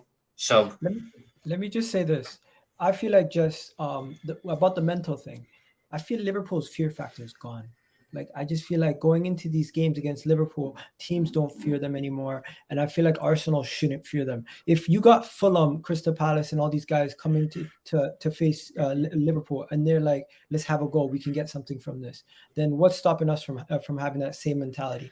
And this whole thing about Arsenal not being able to beat Liverpool, yes, we have struggled. It's a different pressure though, Gallo, we isn't have it? struggled to beat them over the last couple of years, and I agree. But at home, it has been relatively like we're still able to get draws. We literally got a late winner to help stop them from winning the league that year. It's like there's a lot of things that happen. What year? There's a lot of things that happen. What year? It was an equaliser in 18-19. No, that It was last minute. Oh, yeah, 18-19. Yeah. It went last minute. It was like 80th minute. I'm talking about. Regardless, my main point is Liverpool's fear factor is gone. Hence, the mental block might be gone. I understand that, and maybe it is, maybe it isn't. But I think there's more than just beat. Firstly, you've beaten them in one competitive league game in 9 years. When you beat them in 2020, I know in the Premier League this is. I know it's a win, but this was a Liverpool team hungover. They already won the league. I'm not saying it doesn't count as a win on the record books, but in actuality, Liverpool weren't playing to win. They didn't need to. When you guys were invincibles. The season, not invincibles, the season you guys won the league against Man United. And I remember you lost a few games after you'd been crowned champions, and it made the points total a bit closer. And I remember saying to my dad, I was like, "Oh, see, Dad, it was only 4 points." My dad looked at me like he was in disgust, like, "You came out at me." He went, "Arsenal stopped playing for the last 4 games. They'd won the league, you knob. You lost the league by a much bigger margin than the final league table said." So I think that's really important that you beat this team. Equally, you're still a team that still needs to build on, even though you've got amazing confidence, the feel-good factor there. Beating teams like Liverpool is huge. You also, in my opinion, will be taking a team almost out of the reckoning of overtaking you in the top 4 race this year. As an example, it's more points in front. So is it the be-all and end-all? Is your season over if you lose? No. That would be a really kind of weird take for somebody to have. But equally, I'm not buying your little bit of BS here, Gal, that it doesn't really matter that much either way. I believe you're just saying that. So if you do lose, no one's going to kind of come to you and banter you. You know as well as I do that you Arsenal fans want to win this game deeply, because this is one of the teams that in the last few years you've said, I think we're ready to beat them, and it hasn't happened. Beating them, is a statement. It's another little notch on the bedpost, and equally it grows the confidence. It keeps you top of the league. And after you've played Liverpool, there aren't very many harder games left for you this season. You get big hard games out of the way. I think I view it as beating your. It's like beating your older brother in basketball when you're taller than him. That's what I view it as. I don't view it as it being like a fair fight at this point, because Igal don't do it. No, but Igal, the only thing I'll say to that is you were on about the fear factor earlier and how our fear factor's gone. to a degree, I agree with you, but I also think it's different when it comes to the big six because when we go up against Fulham, what pressure is there on them to win? So they can play however they want. There's no worries if they go and get smashed 5-0 or if they draw 2-2. With you, now that our fear factor's gone, you have to get a point. You have to get a result out of this. Yeah. And No, Arsenal, those players are aware of those records. They are aware of them. They understand. They've seen them. They hear it. Like people think the players are turning a blind eye. They know we haven't won. Like we haven't beat Liverpool You in haven't a very scored a long competitive time. goal against us. Yeah, since we have September 2020, and we played them. We played them 4 times last season. And what was the aggregate? 8-0. No, yeah, 8, yeah.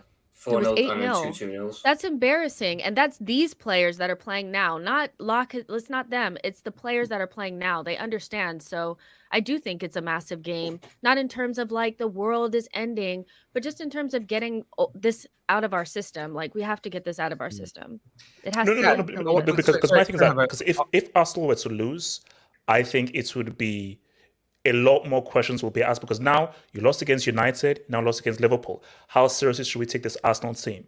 Because if your 2 losses have now come against these so-called bigger kind of teams, it's being United and Liverpool, then we'll have to have questions of, well, maybe this whole Arsenal thing was just a bunch of hype.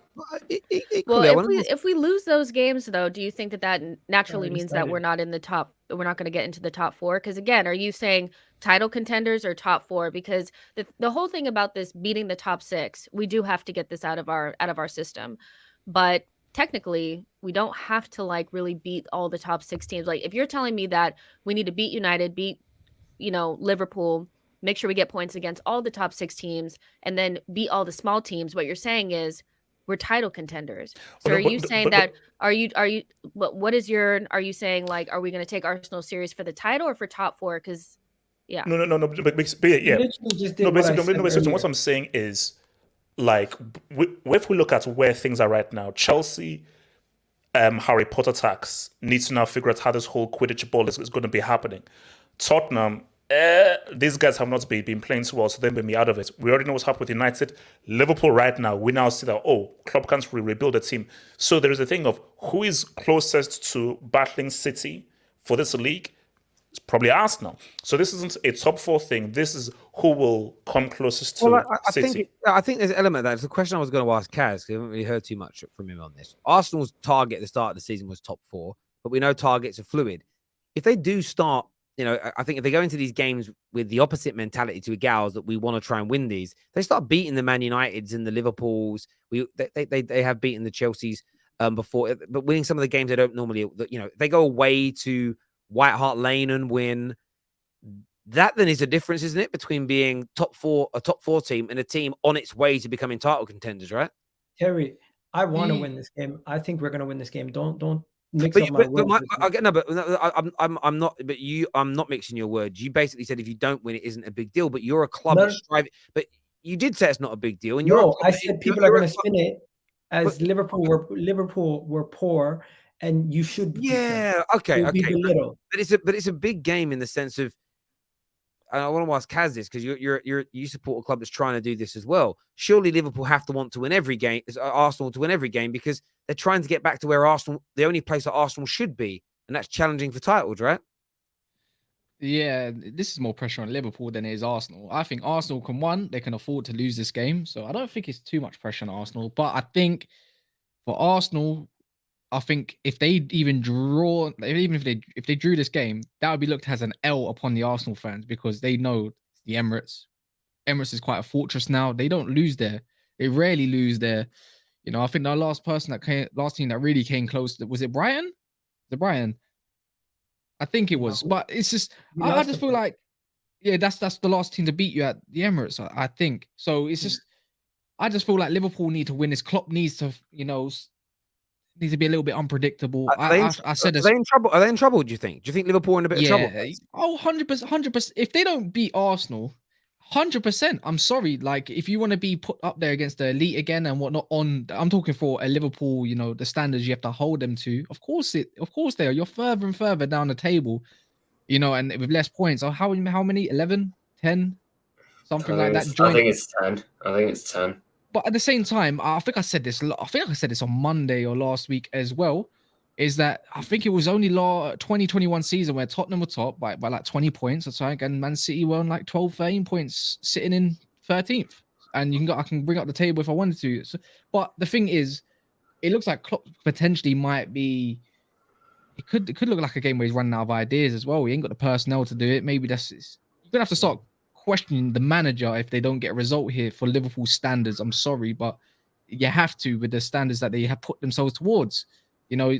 But what I want to see, if Arsenal do win this game or even get a point at this game, I start to look at Arsenal differently then for myself. As much as I've got an agenda and I'll tell them I have an agenda against Arsenal because I hate to admit it, but they're going to be a force. And I'll put them I wouldn't even consider them top 4. I'll consider them top 3.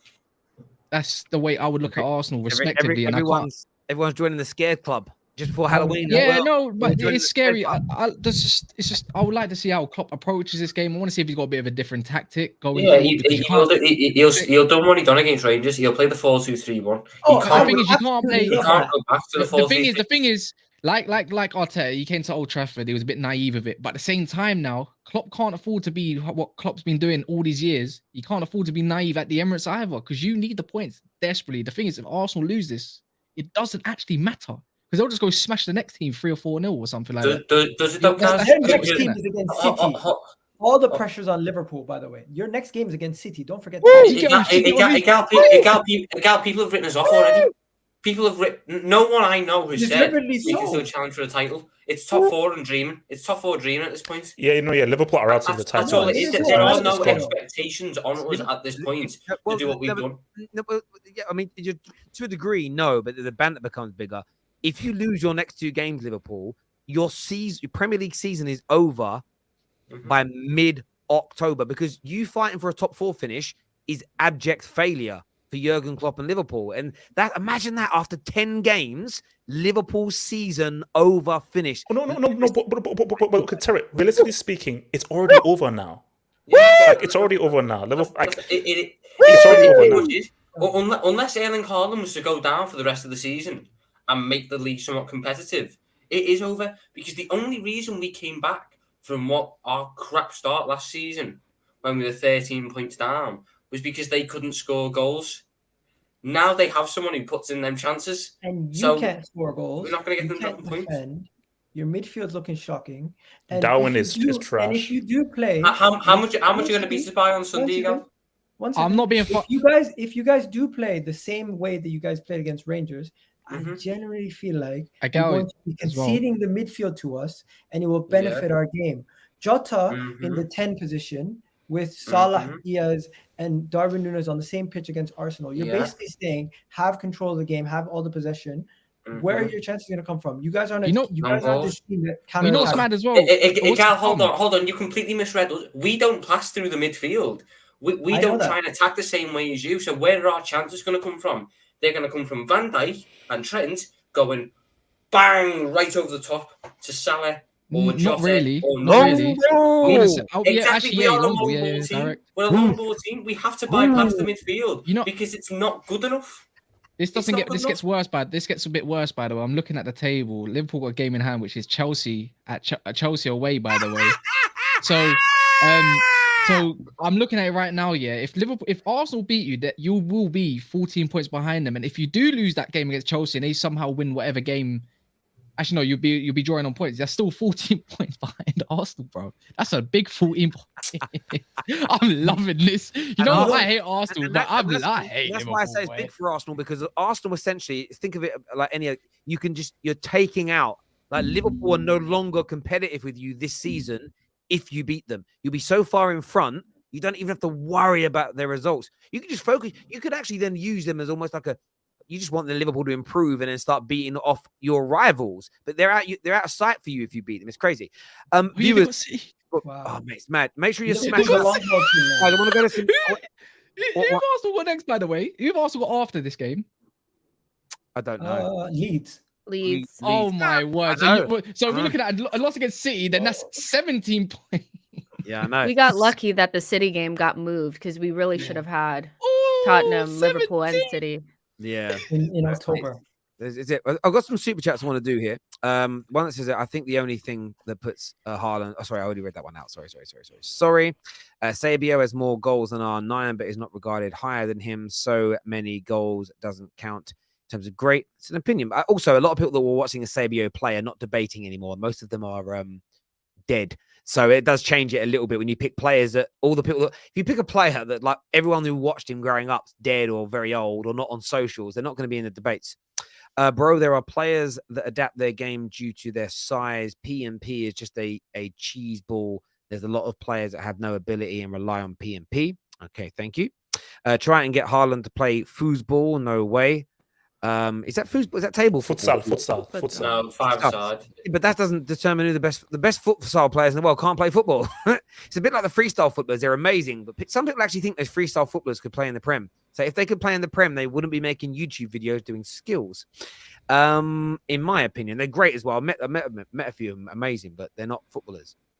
As a Gooner, Liverpool will make me twitch. We always underperform against them. They are our kryptonite, is what Daniel says here. James Craig says, Terry, been struggling with mental health recently, but your channel has been a huge help. Big love to the panel. Nice to see Arsenal are cooking. Listen, I'm glad it's been a help. Glad it's been a help, my friend. And that's what you guys do for me as well. No matter how stressful life is, you man always help me. I have heard Klopp praising Arsenal players, especially Martinelli, on more than one occasion. You guys think it's genuine or is he playing games? How good can Martinelli be potentially? He loves genuine. Martinelli. He was praising him back in like 2019. He was sat there in 2019 after the 5-0. I think it was raving about how he's the best youngster in the Prem. He loves Martinelli. That's legit. His love for him. So annoying. Focus on your own players. Yeah, but if they fade off though, and Ryan Brewster's class him, yeah. But this is the thing though. Like maybe a year ago, Saka and Martinelli being linked to Liverpool would have made some Arsenal fans worry. But right now with this trajectories, they ain't leaving for Liverpool right now. It's not going to happen. You guys are going to pay better wages as well. We are going to do a combined 11, people. That is next on the agenda today. We are going to do a combined 11 for these teams. So make sure like buttons are being smashed. If we hit 850 while we're live, I'm going to gift out some more free memberships to you all. And we'll do score predictions at the end. So I've already kind of started the team. We've done 4-2-3-1 because I assume that's how both teams are going to play, right? I'll say 4-3-3. So, whatever way. It's fine. Yeah, I just don't think we have a natural 10 that will play. Yeah, Yeah, I've been told by You just go ahead and put Odegaard there. Thanks. I'm told that's how both teams are going to set up this weekend. So by Liverpool fans and Arsenal fans. So therefore, that's what we're going to go with. We're going to put it up on the screen now. Don't moan if it doesn't mean you can't get a player in. That's Klopp's fault. So it's coming up now, as you can all see. I've already put some players in. So let me just go through these. I have put Alisson in goal because I don't see Ramsdale being in there over him. I put Ben White and Saliba as the right back and centre backs respectively. Trent can't be in anyone's combined 11. Partey and Xhaka and Odegaard as a midfield 3 and Jesus as striker. Now you guys can take these out, but these are the ones I placed in that I feel, for me, if I was doing it by myself, would 110% be in this team. So it's over to you guys. So I want to start with goalkeeper. Would you make any change? Anybody fighting for Ramsdale to become the goalkeeper in this team? Alisson is like Liverpool's best player. I've made is so good. Yeah. I've made a combined 11 myself. If you want me to share it, I don't mind sharing it. No, I'm joking. Yeah. Okay. So in terms of the rules, it's if you were picking the team today. So it isn't just on this season's form, but it's if you're picking the team today to go and win a game tomorrow, who are you picking? So form should play a factor, but some of you might think I'd still pick Trent over Ben White. Either way, you're allowed to do that. So left back, what we saying, people? This season, Zinchenko. Nah, but he said form. If he's talking about anything, I'm to go win a game. Over the past 2-3 years, I know he's in. Are we allowed injured players? He's not going to play on Sunday. Am I allowed him or not? Yes, I don't know. So I'm going Robertson on. If not, Tierney. I think it's between Tierney and Robertson, to be honest. Zinchenko has been good for us. I do think, but like I still think Tierney for me, like It's either Tierney or Robertson. No injured players of views are asking for. So if they're injured, they can't go in. So we get Yeah, so it has so Tierney Tierney. then. Yeah, If not, Isn't it based on who's been the best this season? Or are you guys just saying one game? well, but Then it's the full Arsenal team. He said specifically, Terry said specifically, if you wanted to pick a team to go out there and win, that's what it's based. So form plays a part, but at the same time, their ability, of course, so basically, it's a combination of both form and their overall ability of what they can do. Which is how anyone would pick any team ever. It's just that's actual football. Van Dijk at the back there because I'm not having Gabriel on my team. So would you pick him? He's not a left centre back. No, but Matip's been better. You can play Saliba. Yeah, but Matip is not a left centre back for me. Van Dijk's a left centre back. So the thing is, Matip without Van Dijk is not good. Matip without Van Dijk is not good. I don't think I'll put Gabriel there because I'm not having that Saliba can carry the same weight as Van better Dijk. than Van Dijk. That's a cast iron fact. No one said he hasn't. This is a different thing. Matip without Van Dijk is a worse play because there's more pressure on him.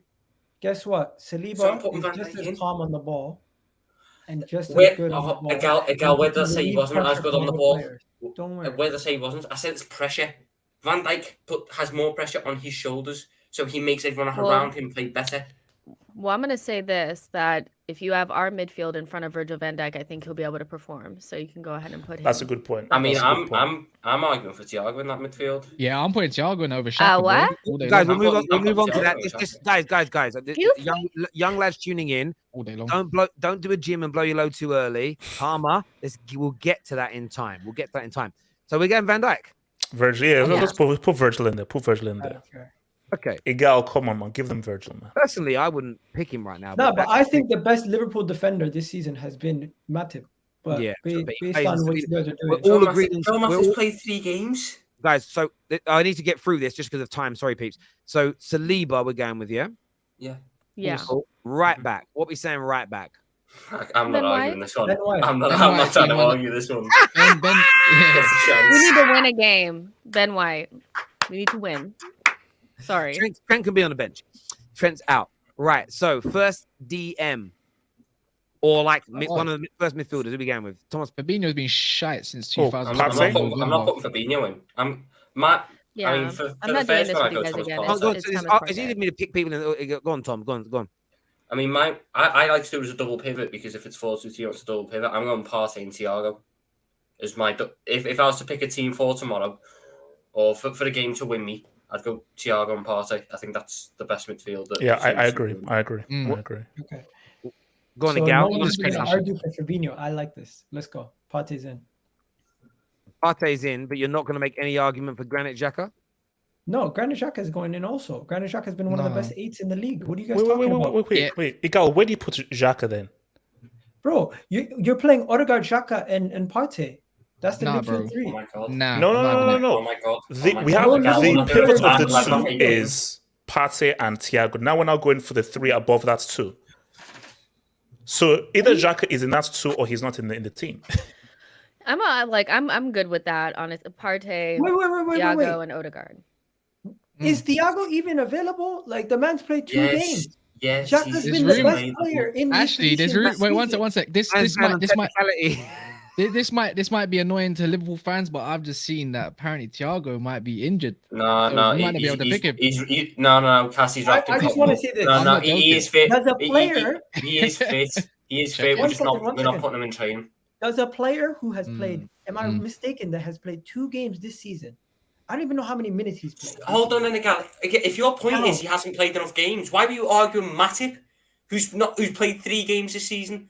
Why would you argue Matip? I was mistaken there. I stopped. I didn't argue. The thing about Xhaka, though, is that we know that he's been one of the best midfielders in the league this season. Hold on, he's been one of the best midfielders this season, but he doesn't have much credit in the bank, so it's really hard to put him in there over somebody who a lot of people consider to be, not world class, but really, really good. Like Thiago is a special player when he's fit, and I'm not about to not let him be in there when I know Thomas Partey is special as well, but he's never really available. So I would say, just based on that, Thomas Partey and Thiago makes sense. Xhaka needs to play consistently like this to gain more respect. It's only been 8 games for rivals, even though we know it's been longer between us. Like, you know what I mean? So I can kind of get it. Yeah. So, If for one what game, is if you're going picking on? one game, one game, I'm picking Thiago over it. Xhaka personally in a pivot anyways. you know the problem is you're gonna pick Thiago, he's gonna get injured, and now Xhaka's gonna come in anyway. So it is then what he it can is. play on the bench then. We picked it. You can put him on the bench for Trent. Whoa. So And then Odegaard in the 10. Yeah. Odegaard Odegaard in the in 10, the yeah. Not gonna Odegaard argue in the that 10. one, am I? Okay, so who we playing as the central striker? Darwin Nunez or Gabriel Jesus? Darwin, let's go, Darwin, man. Wait, Andrew hold on, Carroll, hold on. Do I have an argument for putting Jota up there? No. No. Is there an No, argument hang on, over 2 hang on. seasons for Sorry, one Jota? sec. Don't Tom, be assertive. Don't ask me if you can have an argument. Make a damn argument, my No, my because son. I don't know if you're classing him as a 10 or not. You can class him wherever you want to. You fight, make the Because argument. Go on, bro. If we're doing just this season, I can't put a man who's played 2 games in. But if we're doing, like you said previously, That's what I said. not just form for this season, I'm putting Diogo Jota in that team, and I'm moving Jesus. So Over Odegaard. Jesus has either almost 99 goals since he's been in England. Mhm. He's so disrespected because he played for the best team and he had to play behind a world-class striker in Aguero. He's Mhm. better than Jota. So no, I'm I don't sorry, think he is, though. Tom. He's a better football Tom, player. He's a I better am football sorry. player than Jota, bro. He brings more to the team in terms of just more than just goals and everything. Like he's gonna actually make the team play well. Jota's, I swear, Yeah. some say he can't. He don't make things tick. And you, man, were getting pissed off at him last season alone. I Jota's win. good though. He's No, good. no, He's a no. good. A good I option off want the to know what bench. happened to I'm having Darwin Jesus. Nunez. What happened to No, Darwin Andrew- Nunez? How am I Andrew going to Carroll. put Darwin Wait, Nunez in? No. The man Let me Tyler finish. Let me Season's finish nothing before someone. you rebuttal. I was told by Liverpool fans when you guys signed Darwin Nunez, oh my God, these Arsenal fans think Gabriel Jesus is going to outscore Darwin Nunez. It's ridiculous. Laughing emoji, laughing Hey, emoji. Egal, that. who said And that? now- Who said that? And now, 1 second, 8 games in, your boy Darwin Nunez is not even in these conversations. Now, he might not even be your boy. This might not apply to you. But this applies to a lot of Liverpool fans out there who are saying, Gabriel Jesus, this is that. Darwin Nunez is going to do this. Darwin Nunez is gonna It do doesn't know Miguel, Egal, when you know, we saw you know, that you know, showreel- you know Not who even in it this applies to? conversation. Do you know who I it just applies find to? that funny. It applies to at Flirty Firmino, who's in spaces every other day, dropping Darwin Nunez prop. This does not apply to the majority of Liverpool fans. We all knew Darwin Nunez wasn't going to come in and light up this league.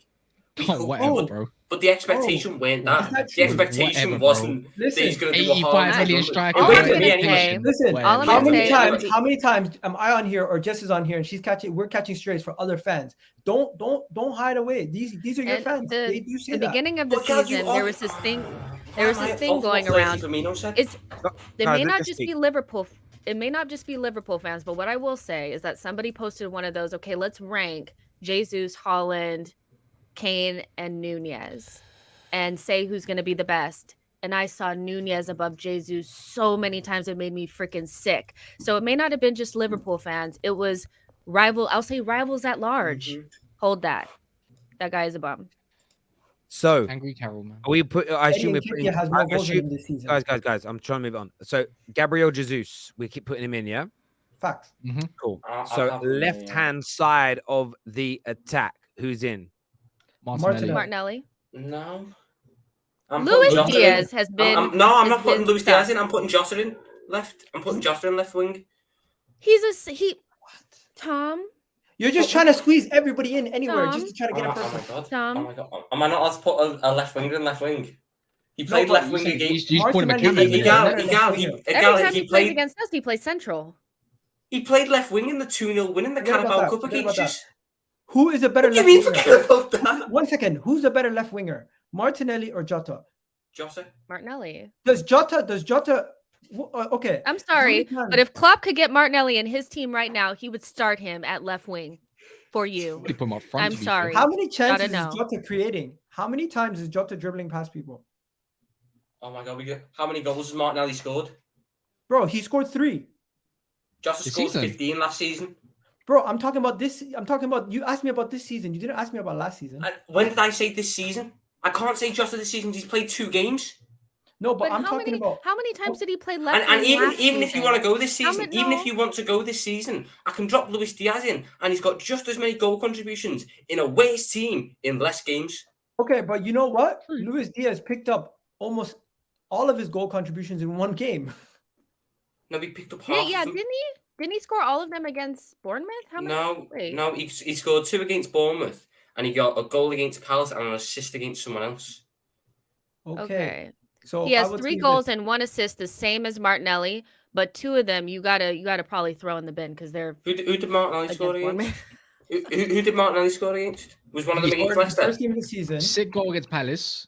A nice little bottom finish corner. Yeah, I'm just putting Nelly in there, He man. Scored That's against so Leicester. Leicester. And he Leicester, scored against- Leicester are below Bournemouth. Leicester are below Bournemouth. But we know Bournemouth is the worst team in the league. It's a consensus. Why, We all know. can I ask him a question, Tom? Why would you not be putting Luis Diaz in there? I prefer Jota. I like Jota's play style. I'm arguing at this point if we're going off this season. I get that. But what is it about? Because I'm asking Sanis about the Diaz. He's amazing on the eye, but he doesn't miss a lot of chances. I know it's supposed to lot, but like, is that it? Is that the issue? He dribbles past people well, but there's nothing at the end of it. His issue at the minute is decision making. He sometimes, and it is more often than not at the minute, he shoots when he needs to pass and he passes when he needs to shoot. His shots when he needs to pass are fantastic. They hit the post, and you sit there going, "Oh, if only that had gone in." But when you look back at it, you're like, you should have just knocked that across, and there's someone open there. But I still think, based off of, because like I said, we're not going off just this season, per the rules. Okay. Luis Diaz, when he came in last season, was fantastic. Was the catalyst to us going as far as we did. Was man of the match in a cup final, and this season has done just as much in terms of goal contributions in a worse team. Let me ask you this. So is Who's the- Firmino who's the against better- Jesus, who's the but I'm better- picking Jesus. Who's the better chance creator? Who's the better all-around player? Who's the player who in Luis a Diaz, the best team, all-round in player. a team will function better in that position, and you can give him better goal scorer. But I believe if you're gonna do this, you're gonna pick a left winger. To be Martinelli. honest, again, I don't know the chances created stats. I really don't know the chances There we created stats. So He's one of the best who we defenders. going with then, people? Who we going with?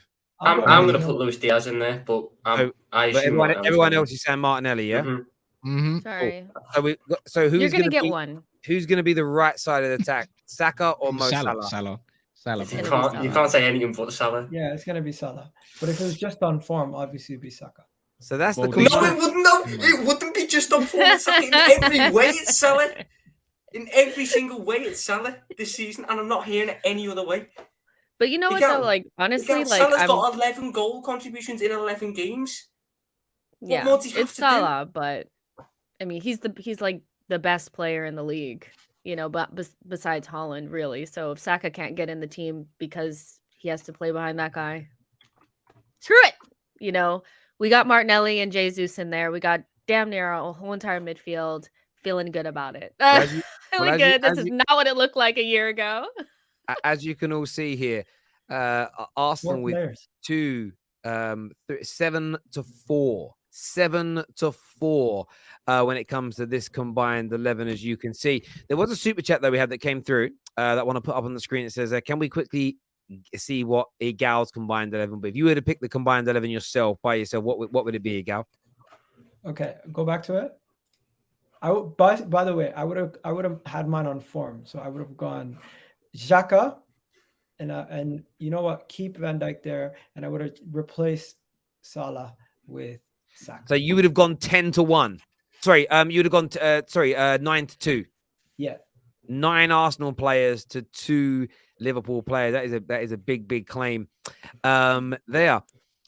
Let's look at some of these super chats. Arsenal fan here. Darwin is not being used properly by Klopp. He does so much that will go unnoticed because the team around him. Jota versus Arsenal is always a different beast. He has been in the team, so he has to be in the team somewhere. That's coming from an Arsenal fan. So a few Arsenal fans advocating for him to be in the team. Jota's record against Arsenal is mental if you actually look into Yeah, it. At exactly, Liverpool, it he's is. got like 8 goals in 6 games. It is crazy. A man like iTest here says Terry is being very mischievous. Up till 21 years of age, in less games, R9 had more goals by a distance But by 22, R9 was already in and out of injuries, very devious.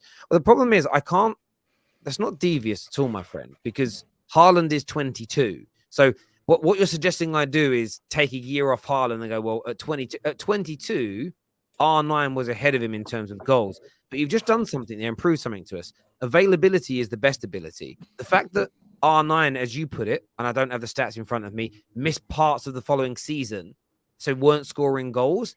You can't say, well, we then can't include the seasons that Haaland's fit age-wise compared to R9, because by those standards, it means you've got to take all the seasons that Messi was fit at the same age as Ronaldo when he was injured. You take away all the trophies and all the goals from Messi in those same years. That's a madness, my bro. R9 is an absolute god of football, but at the end of the day, he was an injury. He had injury problems, and if there's other. Well, it's weird how certain players get protected for having bad injury records, and then others are condemned for it. Michael Owen was condemned for having bad injuries. I'm not suggesting Michael Owen was as good as R9, but we kind of laugh at him for being such a crock. But you get R9, and it's like people use it to defend him. It's weird to me. You can all you want. I've written up my EPL in July. Sorry, I don't know what that means. To be honest with you, We've written off. We wrote off the Premier League before it started. Right. I get that. I've heard Klopp praising Arsenal players. Oh no, sorry, I've already put that one out there. We get that. This is from Steve. This is good afternoon, Terrace.